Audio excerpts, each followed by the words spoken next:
She lived life the way she wanted to and made her dreams come true. Hello, beautiful being. I'm Trini, and I'm a spiritual worker, tarot reader, and sound healer. And I upload meditations, tarot, and videos like this to help support you on your spiritual path. So if that is interesting to you, please be sure to like, comment, and subscribe to my channel. Thank you so much. The purpose of this video is to really give you some practical things that you can do once you decide that you are ready to explore and open up to your psychic abilities, your spiritual gifts. So by this, I'm talking about things like clairvoyance, clear seeing, or seeing with the mind's eye.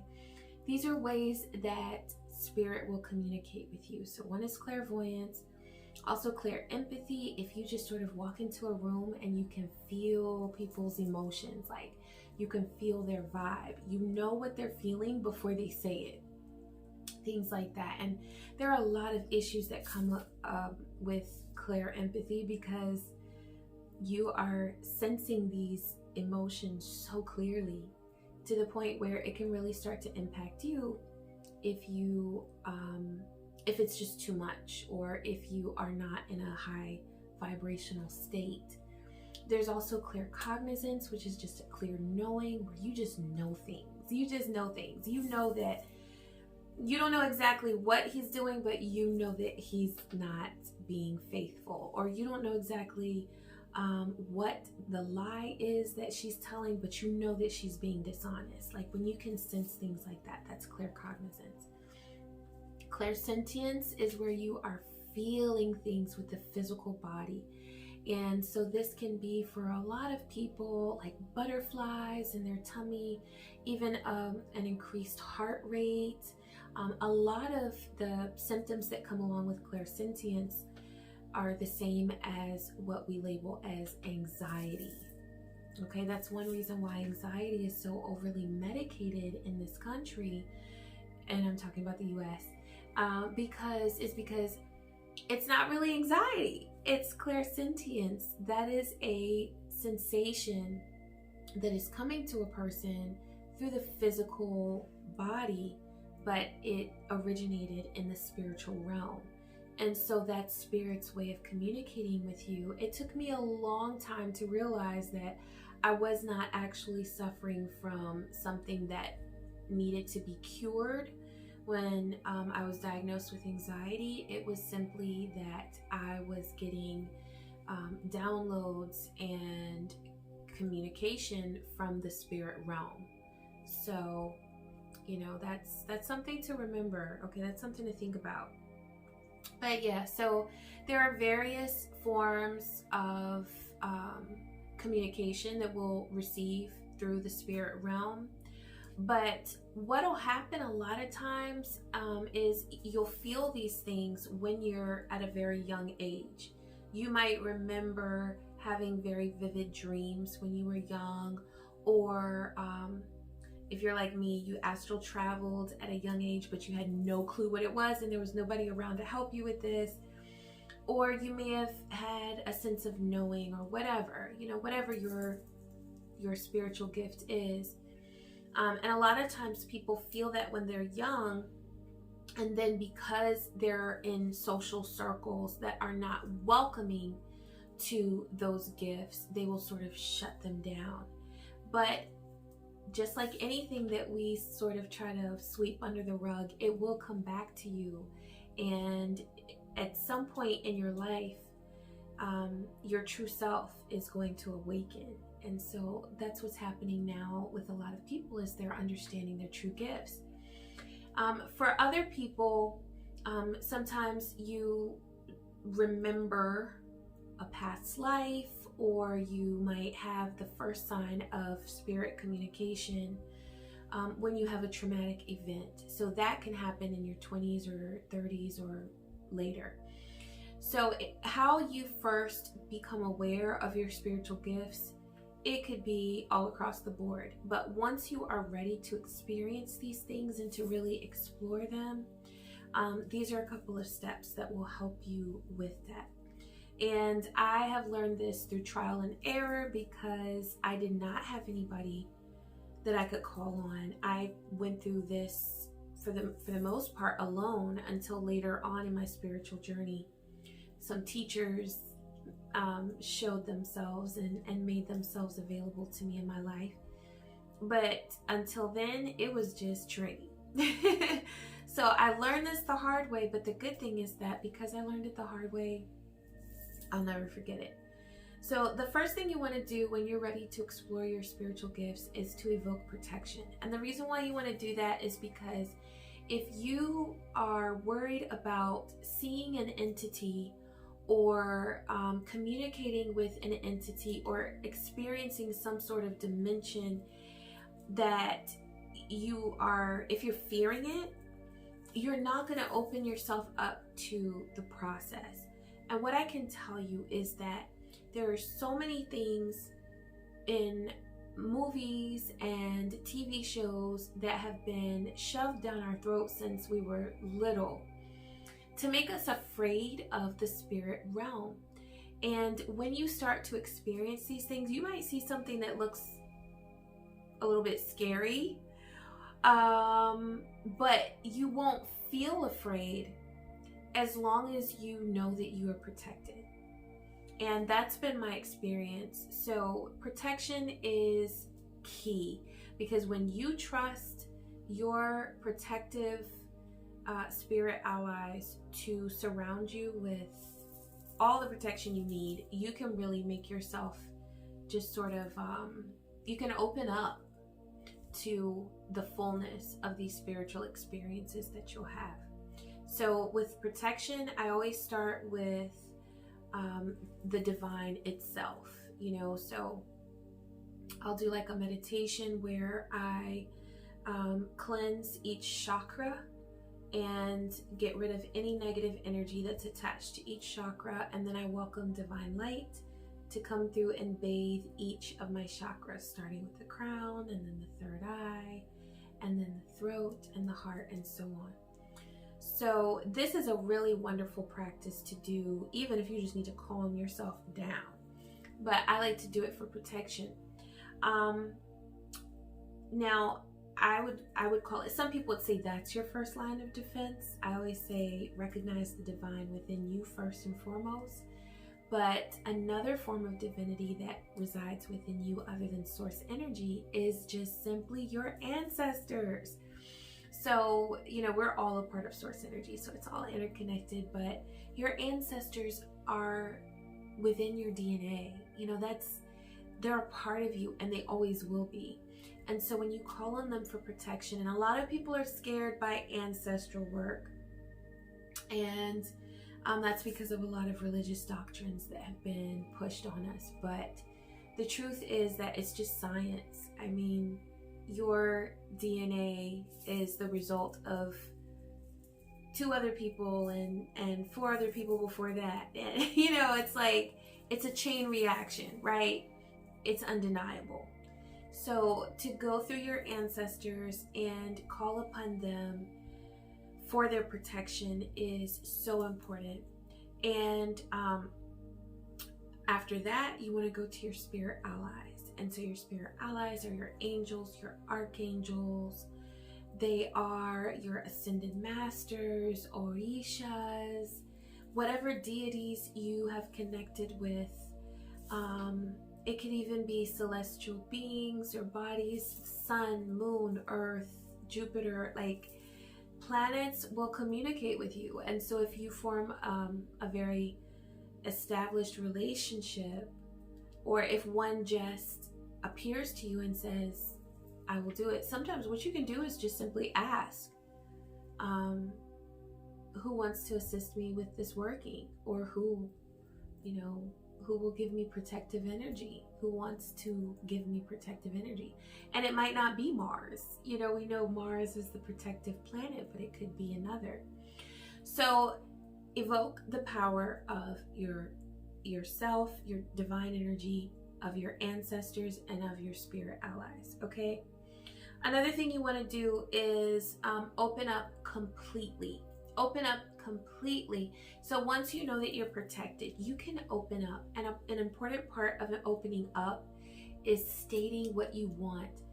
I remember years ago sitting at my ancestor altar and just saying, universe, use me. I want to channel divine love and healing to all. That is what I want. And so I put that intention out there. And then from there, things started to sort of take shape for me to follow in my healing work as a practitioner. But you have to state your intention. And when you say it out loud, it really does put a frequency out there that is going to attract everything that you need in order to manifest that.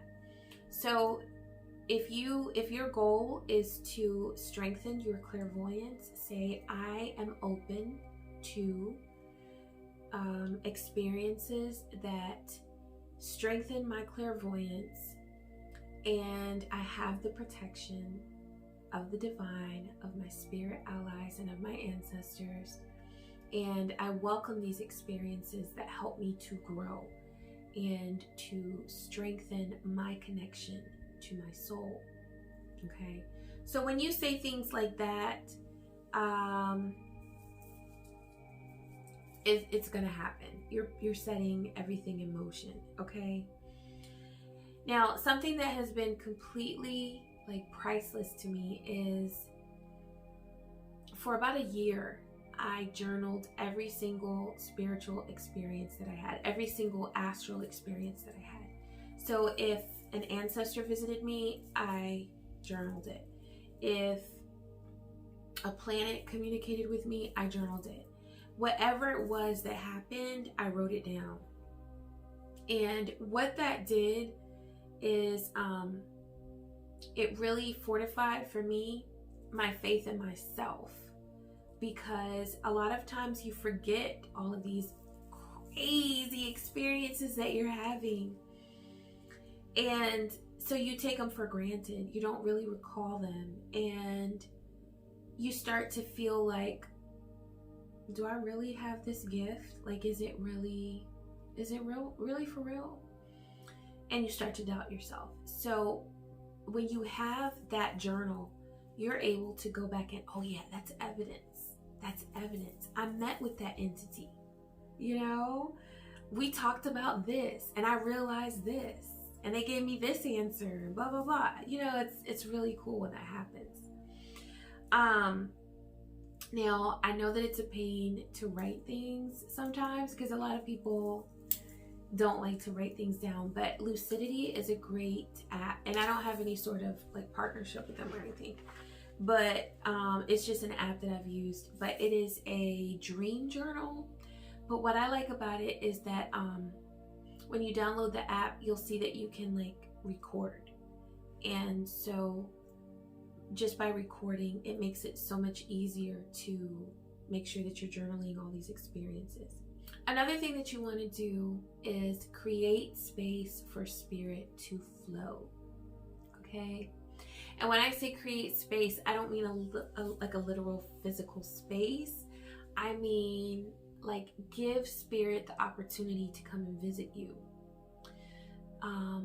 Have quiet time, whether it's a walk outside or if you are actually sitting and meditating, or if you're just alone and you lit a candle and you're in the bathtub or you're lying down, whatever, like create an opportunity for spirit to come to you in quiet and in peace. Okay? And when you create the space, know that you are opening portals for you to start experiencing things that are going to teach you a lot about yourself. When entities come to you, when they make themselves known to you, always talk with them. Always ask them, who are you? What's your name? And what have you come to teach me? Now, this is my suggestion. if an entity comes to you, let's say you walk in a room and you see a spirit, and if it looks frightening to you, you can always start by, and this goes into knowing your power, right? You can always start by saying, you are welcome to stay if you vibrate on the frequency of divine love or higher. Okay? And you can be as firm as you feel you need to be. There doesn't need to be an exorcism. It's not like that. Spirit is not like that. You can learn from a spirit that vibrates lower than you.